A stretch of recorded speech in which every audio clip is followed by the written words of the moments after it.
Hello and welcome to Cryptid by State, Oregon. Today we are visiting the 37th state in our ever-growing series. This location has quite a few creatures roaming or swimming about, so I'm excited to tell you about them all. Not to mention that it is also the state that has one of the most iconic video games from my youth based on it.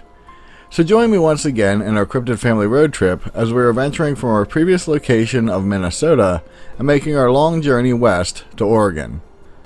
Oregon has quite a short history, which I'm sure some viewers may be happy to hear.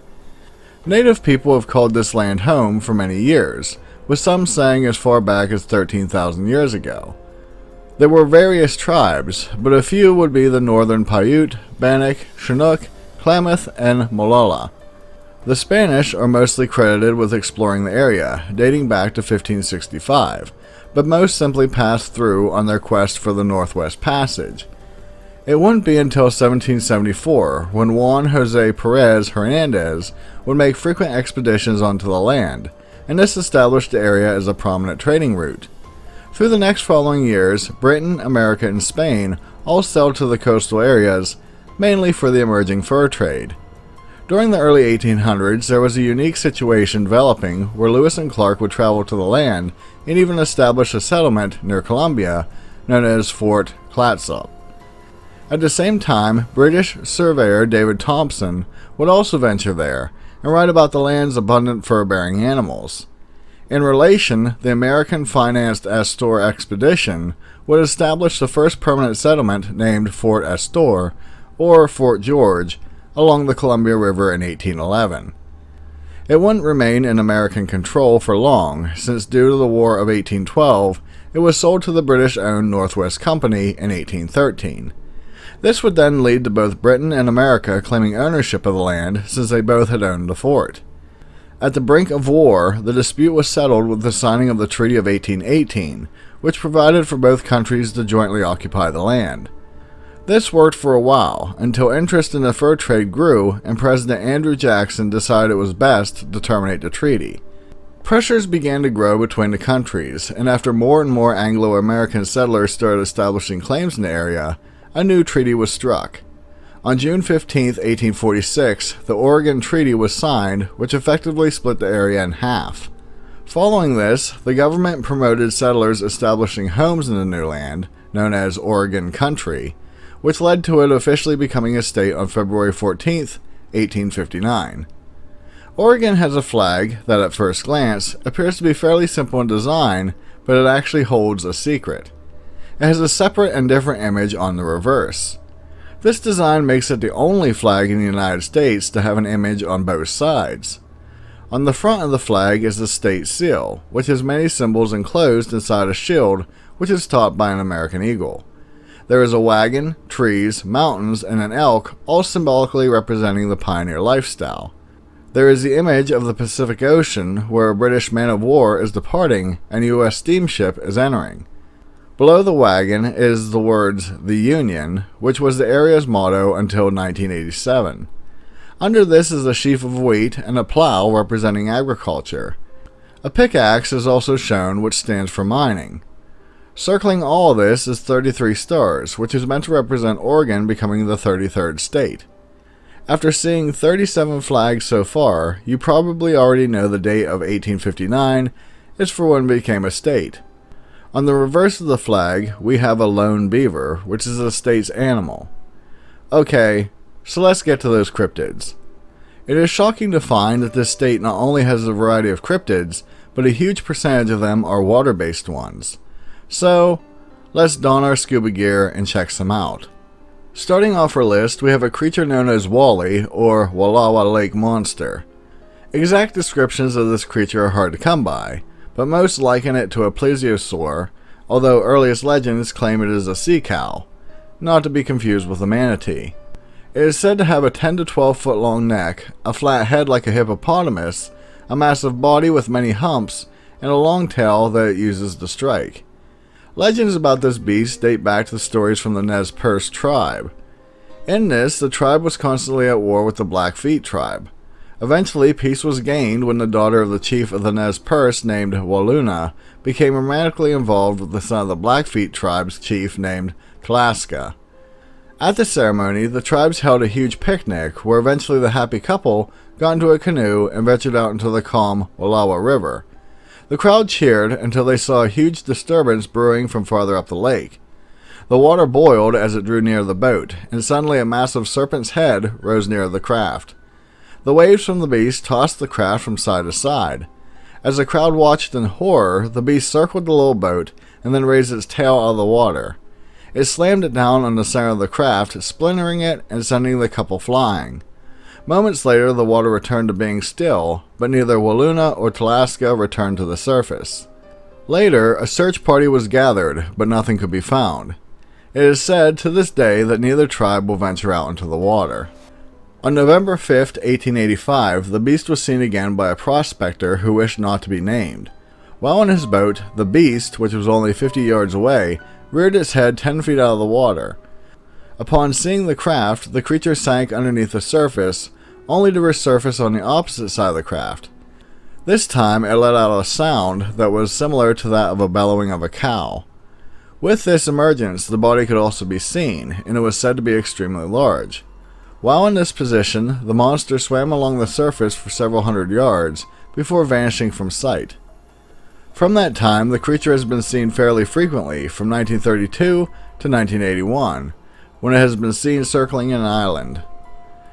Near Lincoln City, there is a body of water known as Devil's Lake, and native tales talk about a beast that resides in those waters that isn't our typical fare.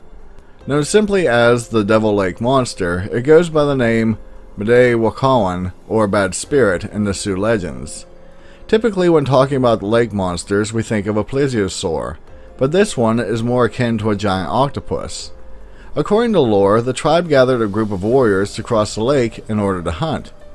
Once reaching the halfway point, suddenly tentacles broke from the watery surface and began attacking the canoe. The screams of the warriors awoke those near the shore, and they gathered to watch the horror that was taking place. One by one, the men were pulled from the canoe and dragged under the water until no one remained. Nothing was ever recovered from this fateful trip, nor was the beast ever seen.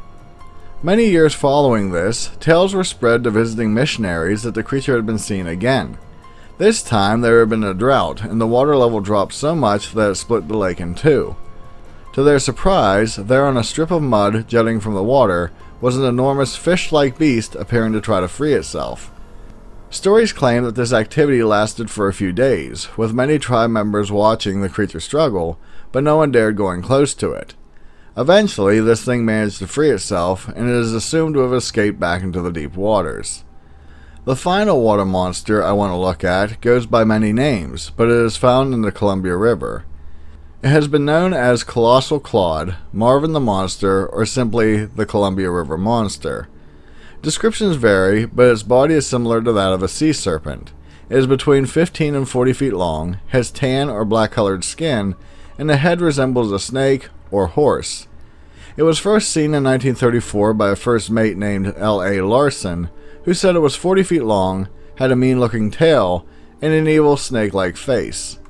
Then, in 1937, the captain of the fishing trawler Viv, named Charles Graham, spotted the beast and said it had the head of an overgrown horse. Another report that year says it was described as an aquatic giraffe. 2 years later, the crew of a fishing ship saw Claude eat some fish and then stick its head out of the water. Things would remain silent for a while until 1963, when the Shell Oil Company claimed to catch a video of an unknown 15-foot-long creature swimming past its cameras.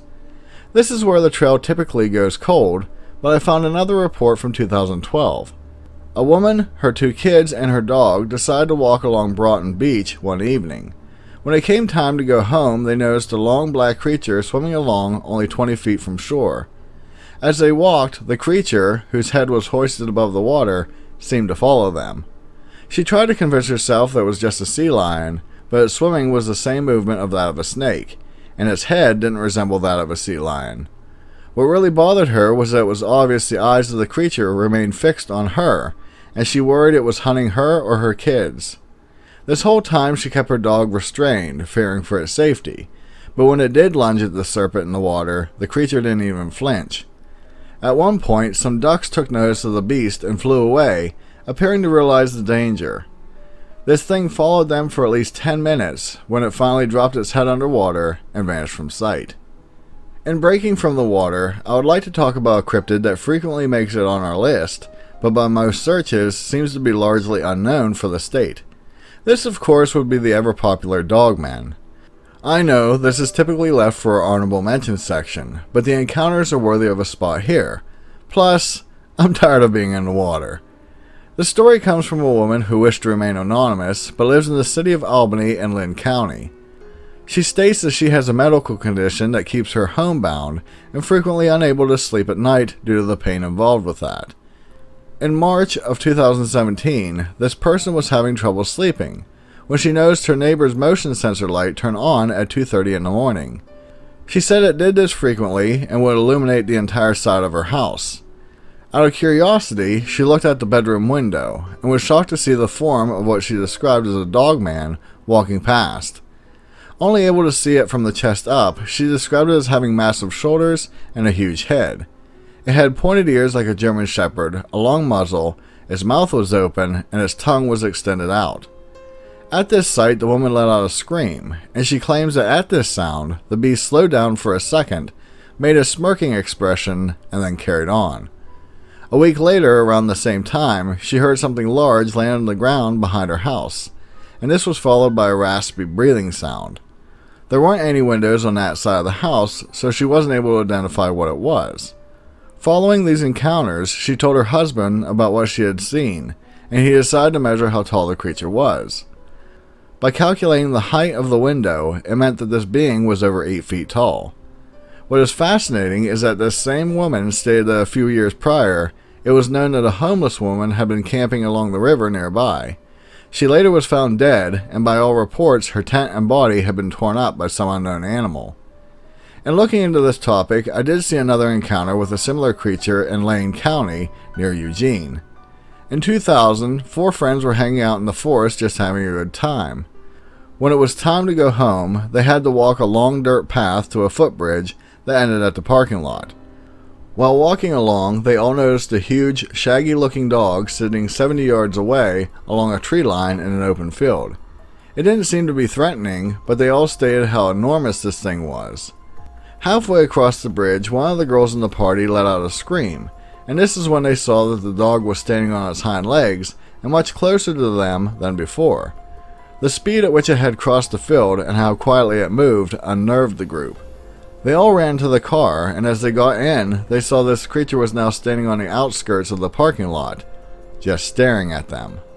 After fumbling with the keys for a moment, they managed to drive away to safety. Apparently, the encounter has remained fresh in the minds of all those involved, and to this day, one of the group still refuses to talk about what happened that day. This story bothers me a bit, since it hits close to home from my encounter at a state park with what I think was an alien or crawler many years ago. As usual, I couldn't talk about every cryptid found here, or more the case for this video, I wanted to break up all the water-based ones. So we always have our honorable mentions sections for just this case. Typically, I make some slight joke about Sasquatch always being found in most states. I'm looking at you, Hawaii. But this case is a little different. Yes, there are Bigfoot found here, but I didn't realize to what degree that was. From what I could gather, there have been over 3,000 sightings of this creature in just the past 50 years, and no telling how many more prior to that. This number is staggering to think about. As such, I felt it is important to note that, rather than just simply saying, Bigfoot is found here. I saw an interesting report from just a year ago where the rather new cryptid known as the crawler has been seen near Portland. This creature was spotted on a few occasions, walking both bipedally and on all fours. There are various reports of thunderbirds being seen flying around the skies of this state. While I know this is more than likely completely fake, I do enjoy including stories about old lumberjack tales. This state has 2 prominent creatures of this category, but the most important one is called the gumbaroo. This giant fat bear-shaped creature has completely black skin, is hairless except for having eyebrows and chin hair, and its hide is impervious to projectiles. While this creature is known to be highly aggressive, it does have some funny lore behind it. Apparently, it is capable of causing fires and is able to explode. Due to this, many forest fires are blamed on them. It is also said that even photographs of them will inexplicably explode as well. Yes, the photographs themselves.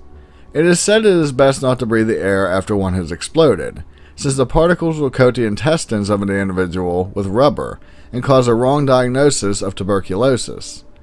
I say it might not exist only because some feel that this could be a misidentification of a bear with mange.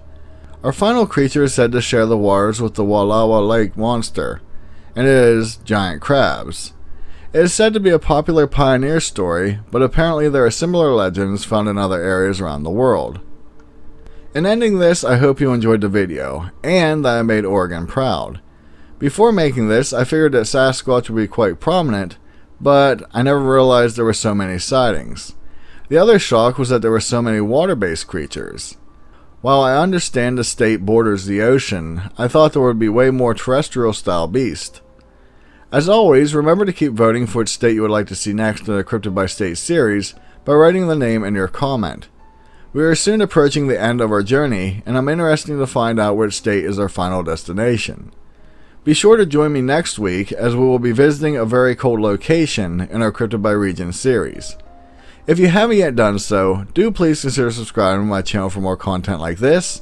Also, it would be greatly appreciated if you would share my videos with someone you know who may enjoy this type of genre.